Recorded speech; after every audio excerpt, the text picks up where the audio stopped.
Hello everybody, welcome to Bear Reviews with me, your host Jack. And I just want to start with a little bit of a thank you to everyone who responded to the Bear Beer blog about the future of the channel. If you haven't seen it, it'd be really good if you go back and have a look at that, because things have changed for me in my kind of personal and professional life. For the better really, but it means that I want to change the channel a little bit. And I got some fantastic responses from all my friends and from other beer reviewers who I respect the opinions of a lot, and it's just a bit of a way of saying thank you ever so much for some of your advice on how we move forward. And this little review, or kind of overview should we say, of the beer, because that's what we're going to go for now, is talking about beers and the breweries behind them and the reasons why they're cool and you should go check them out. This is a beer from a brewery that I've done a lot of beers from and I have a lot of respect for, and this is Toppling Goliath with the Golden Nugget. And this is one of their kind of standard core range IPAs. They are a brewery based in Decorah, Iowa. I got told that there's a guy called Ryan, I believe, who comments on quite a lot of my things, who told me they're actually outside of Des Moines, but Decorah, which is just outside, and again, pronunciations of American places, especially in Iowa, seem to be a little bit hazy with me. And they've been around since about 2009, brewing up a Pico kit, like a half barrel brew kit, half US barrel, which is even smaller than a UK barrel, before updating to a 10 barrel kit that they managed to get from another brewery, and then actually going on to a brand new 30 barrel kit with state of the art bottling and bottling line, packaging lines, which is really cool. So you can tell that even inside the state of Iowa, there's just a huge demand for the beers that they do. So much so that this can here, alongside the, I haven't got one near me, but I've got some more Pseudo Sue, also in cans, are actually brewed in Florida. Contract canned in Florida, which is, it's part of the industry and it happens, it does. My friend Jimmy Valm, who was production brewer at Brooklyn Brewery, the actual Brooklyn-based Brooklyn Brewery, doing the more experimental brews, explained it to me really well in a kind of way about contract brewing, saying, sometimes there is a demand for a beer and it has to be brewed somewhere else under contract for, and you have to give away that control somewhat, but it allows him and allows the brewery Brooklyn to actually go and experiment and do other things, and they have no bones about it at Brooklyn, and I'm pretty sure that the Toppling Goliath guys know the quality of their beers and they won't choose someone who would make a substandard product. I would imagine they would choose someone who does a very good product. So contract can, is it as good as the stuff from Iowa? I couldn't tell you, but it's pretty good. And actually also, you see, this one isn't as fresh, unfortunately. This one is brewed, canned on the 10th of December 15, while some of the Pseudo Sue cans are actually start of February. So it's a shame, really, but there you go. Not as fresh as they could be, but still a lot fresher than kind of the year-old stuff we've been getting as well. So, a little bit about this beer in particular. You might have already told from the name Golden Nugget that the major permanent hop in this is Nugget hops, which are, they pop up every now and again in surprising beers. Things like Nugget Nectar by Trogs, which has a real cult following, and obviously this beer. And it's a hop I have not used, if I'm honest. It's a bit of a, I don't want to say a B-rate, because obviously beers with reputation such as this one and Nugget Nectar come out. But it's a hop that I haven't used, and is, it's got some reasonably interesting tasting notes. Generally American, really. Grapefruity, piney, resinous. Sometimes people say it's got a bit of an evergreen smell to it, almost minty to Nugget as well. And the golden half, this comes from Golden Promise, which is an English variety of malt that I believe is made famous by Ringwoods, who use Golden Promise quite a lot in their beers, off the top of my head. Quite a traditional English brewery, and you'll see them all around in Morrison's, Tesco's, any other supermarket, so on and so forth. So it's a combination of those two into a nice hoppy beer.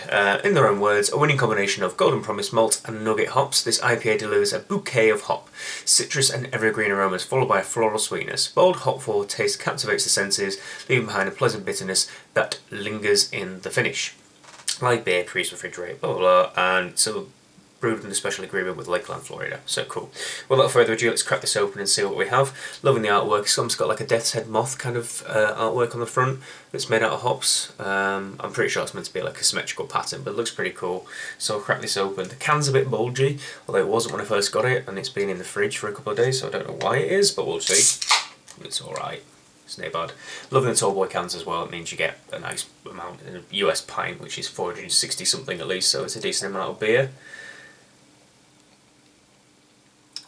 Pouring out into the glass, we have quite a nice colour going on there. It's a lovely bright orange a kind of deep peachy colour. There's probably some caramel malts and some crystal malts going on underneath that, which is kind of nice, supporting that nice golden promise, which is a bit more of a malt characteristics than your general American malts, the Turos, which tend to be very, very fermentable in sugar, but not necessarily give a huge amount of flavour. So golden promise might give a bit more of a backbone, of kind of nutty, biscuity sort of thing. Nice tight head on the top, sticking around for the ride. Tiny little bit of a haze going on, but nothing, absolutely nothing. I mean, come on, New England hot bombs, they're like sludge and everyone loves them, and I can't wait to eventually get my hands on some of them, so who cares about a bit of haze. So let's get a nose and then give it a good old smell. Certainly a nice looking beer. Ooh, some nice tropical notes going on actually. I'm getting more of a juicy mango-y thing going on than any citrus. Yeah, nice. There's definitely a hint of dankness behind it as well. And sort of doughy, bready note going on in the background too. Definitely has some nice aroma to it.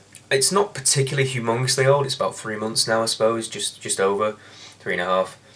And that's the sort of point where you might expect a beer to drop off a bit, but it seems to be holding its own. It's not smelling terribly kind of sweet. You know what I'm talking about if you pick up a really old bottle of Sierra Nevada Pale Ale off the shelf in a supermarket here. They can be very, very sweet and all about the malt with no hop character. This has still got some pleasant tropical notes with a nice bit of dankness behind it. It definitely smells good. So cheers everyone, let's give it a try.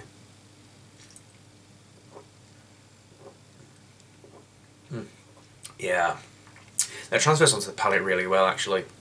There's a lot of tropical notes going on there. There's a nice chunk in the body too.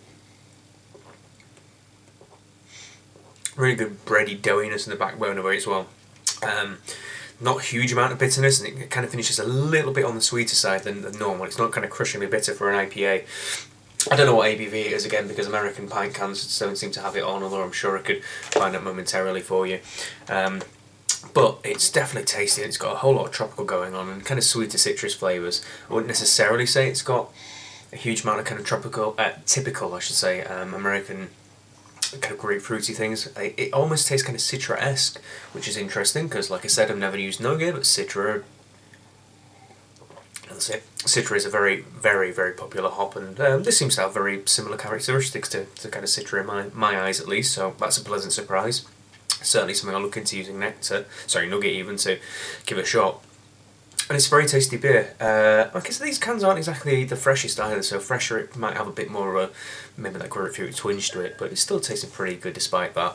And it is 6.8 by the way, just having a quick check on the computer.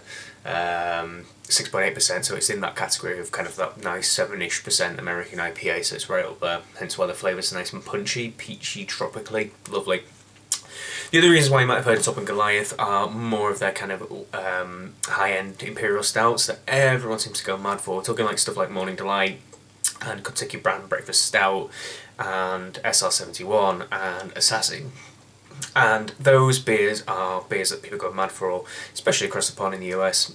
Toppling Goliath might not be well known over here, I suppose, but having tried SR71 at CBC after the run, it's a fantastic beer. You know, their imperial stouts are top notch, and probably some of the reason, alongside Pseudo Sue, alongside Golden Nugget, reasons why people are getting excited about Toppling Goliath, and I believe they are like top rated rate beer at least, and I'm not entirely sure about Beer Advocate off the top of my head, but their beers are really, people are going mad for them at the moment, so they're definitely worth checking out if you see some of the stuff around. Obviously got this one online from Mikkeller, just like I did with the Pseudo Sue, and if you want to get them fresh, it might be worth trying to do a trade for them, or if you ever find yourself in the Midwest, their stuff's quite readily available in the Midwest, certainly saw some in Chicago. But more of the darker stuff like the Rover Truck and things like that, as opposed to the hoppy stuff, which I'm assuming they'll keep relatively local to try and keep it as fresh served as possible. But even with a bit of age on it, it's still a beautiful IPA full of tropical flavours. Really pleasantly, surprisingly so, and I reckon even fresh it'll have some big punch to it. It's a tasty beer.